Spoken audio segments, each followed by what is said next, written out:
Press भी डाकी उद्देश्य डाकी माने प्रकृत में बालीगुड़ार कौन कम है प्रोजेक्ट थिला एलआई पीडब्ल्यू रास्ता टू 21-22 कम पीडब्ल्यू रास्ता टू एलआई पॉइंट पर्यंत किंतु से रायपुर ग्राम साथी किंतु प्रकृत में से कम कर प्रकृत मूल्य पाई ना सेटा भी मु भी 22-23 मोर निर्वाचित मु भी सेतेबेले भी एठी बसला बेले भी से आसचंती जे आमर पैसा पाई ना काम भी अटकाई से भी सरपंच महोदय भी सेठार सम्मति देइथिले कि सी तार कौन पाई एमती लिखी जे 21-22 काम जो एलआई पॉइंट ठारू आम किसी कहि परिबुनी पंचायत काम ना ब्लॉक काम एटा ब्लॉक काम और पंचायत रो किसी एक्चुअली कौन चाहू जदी आपण सी भूल कौन पाई लिखी से तार सॉल्यूशन पाई आम चाहूँ धन्यवाद सब आम प्रेस मीट ये कारण हूँ गत 22 तारीख मैंने अगस्ट 22 तारीख दिन आमर बालेश्वर जो प्रतिनिधि सकाल सी गोटे संवाद प्रकाश कर सकाल कागज बाहरी बाउंशुणिया ग्राम पंचायत पीडब्ल्यूडी रास्तार एलआई पॉइंट पर्यंत रास्ता काम नक 4,51,351 टका बिल ये कथाटी संपूर्ण भाव माने मिछ कारण आमर पंचायत निर्वाचन है 2022 मसीह 2021-22 मसीह अर्थात ये जो प्रकल्पटी होती आम पंचायत निर्वाचन पूर्वर सेटा वीडियो औपदा देते वार्कड 21 मसीह एवं ताकू कामटी को जे रायपुर जो आमर अच्छी बाउंशुणिया पंचायत रायपुर मौजा से रायपुर ग्राम साथी को ना वार्कड होती 17-18 जन लोक से काम कर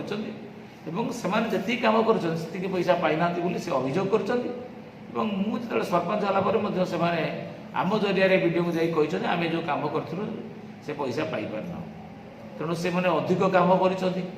कम पैसा पाई से अभियोग कर समित सभ्य ये जो गोटे मिथ्या आरोप कले जे काम न करी पैसा नहीं गले बोली संपूर्ण भाव में मिछ कथा एवं से किसी लोक ना जे सी निजे अभियोग करने सहित किसी लोक ना जो मानक आम पचारू से माने भर जड़े कहला जे से पचार कि आम गाँव में कम हो गाँव में कम ये तो रायपुर गाँव में कम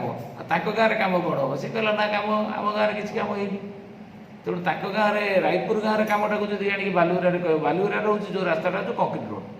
और जो एलआई पॉइंट पाक 2टा रास्ता आसी गोटे पीडब्ल्यूडी रोड रू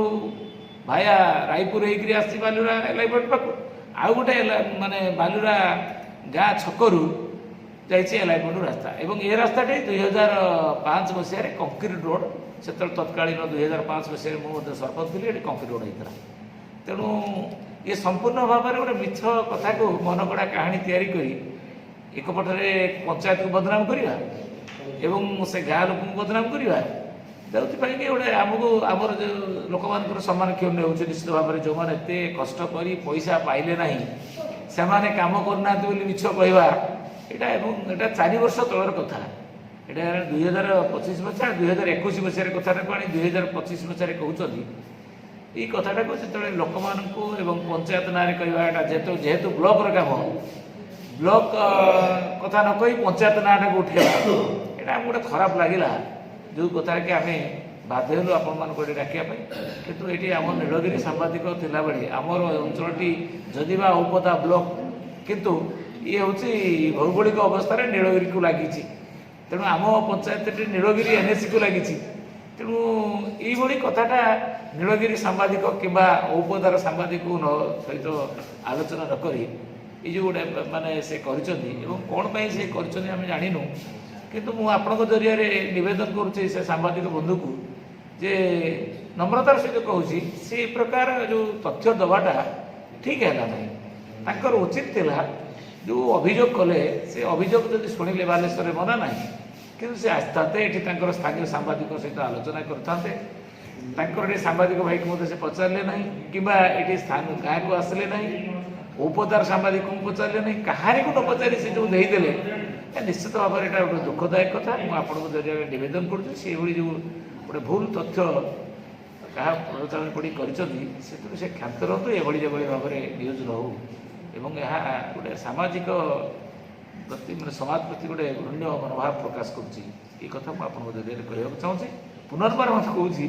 ସେଇଟାକୁ କ୍ଷାନ୍ତ ରୁହନ୍ତୁ ଏଭଳି ସମ୍ବାଦରୁ ଏବଂ ଆପଣମାନଙ୍କୁ ନିବେଦନ କରୁଛି ଯେ ଆପଣ ଏଇ ସମ୍ବାଦଟାକୁ ତଥ୍ୟଟାକୁ ପ୍ରକୃତ ତଥ୍ୟଟାକୁ ଯେଉଁ ସଂଗ୍ରହ କରୁଛନ୍ତି ତାହାରି ଉପରେ ସତ୍ୟ ତା ଉପରେ ଗୋଟେ ଆପଣମାନେ ତାର ପ୍ରତିବାଦ କରନ୍ତୁ ବୋଲି ମୁଁ ଆପଣଙ୍କ ପାଖରେ ନିବେଦନ। ଧନ୍ୟବାଦ। ଆପଣ ପରିଚୟ? ମୋ ନାଁ ବିଜୟ କୁମାର ଗିରି, ମୁଁ ରାୟପୁର ଗ୍ରାମସେବକ। ଆଚ୍ଛା, ଏଇ ଯେଉଁ ପ୍ରେସ୍ ମିଟ୍ ଡାକିଛନ୍ତି ତା କ'ଣ ହେଇଛି ସେ କାମ ଉପରେ କହିଲେ? 2022 ମସିହାର ପ୍ରୋଜେକ୍ଟ ସେଇଟା PWD road to Baliguda airport ପର୍ଯ୍ୟନ୍ତ ଥିଲା। ତାର ବିଧିବଦ୍ଧ ଭାବରେ ଯେଉଁ ସିଷ୍ଟମ୍ରେ ହେବା କଥା ଯେମିତି ଡିସପ୍ଲେ କରିକି ସେ ଡିସପ୍ଲେ ସହ ଲେଖା ହେଇକି ତାପରେ ମେଟଲିଂ ହେଲା, ମେଟଲିଂରେ ମାଟି ବି ପଡ଼ିଲା, 3-4ଟା ପୋଲ ହେଲା, ଗାର୍ଡୱାଲ୍ ହେଲା। କିନ୍ତୁ ଯେଉଁ ପିଲାମାନେ କରିଥିଲେ କାମ ସେମାନେ ପ୍ରପର ତାଙ୍କର ପାରିଶ୍ରମିକ ପାଇଲେନି, ତାଙ୍କର ବିଲ୍ ଆହୁରି ପେଣ୍ଡିଂ ହେଇ ରହିଲା। ବାରମ୍ବାର ବ୍ଲକ୍ ଦୌଡ଼ିଲା ପରେ ବି କେହି ଶୁଣିଲେନି, ତେଣୁ ସେମାନେ ସେଠୁ କାମ ଡ୍ରପ୍ କରିଦେଲେ। ମୁଁ ତାଙ୍କୁ ଯଦି ପଚାରିଲି ଛୁଆ କାମ କରୁନ, ନା ଆମେ ତ କାମ କରି ପଇସା ପାଉନୁ, ଫେର କାମ କରିବା କିଏ ପଇସା ଦେବ? ସେଥିପାଇଁ ସେ କାମ ଅଧା ହେଲା, ଯେତିକି କାମ ହେଇଥିଲା ତାଠୁ କମ୍ ସେମାନେ ବିଲ୍ ପାଇଛନ୍ତି, ସେଠୁ ସେମାନେ କାମ ବନ୍ଦ କରିଛନ୍ତି। ତେଣୁ ଆକୁ ବି ଯିଏ ପ୍ରଚାର କରିଛି ବା ପ୍ରସାର କରିଛି ସେ ଭିତ୍ତିହୀନ, ଆଉ ସେ କିଛି ନ ଜାଣି ନ ଶୁଣି ତା ପ୍ରରୋଚନାରେ ପଡ଼ିକି ଏମିତି ସମ୍ବାଦ ପ୍ରେରଣ କରିବା ଠିକ୍ ନୁହଁ। କିନ୍ତୁ ଏଇଟା ପଞ୍ଚାୟତ କାମ ନୁହଁ, এটা ব্লক কাম পঞ্চায়েত কাম।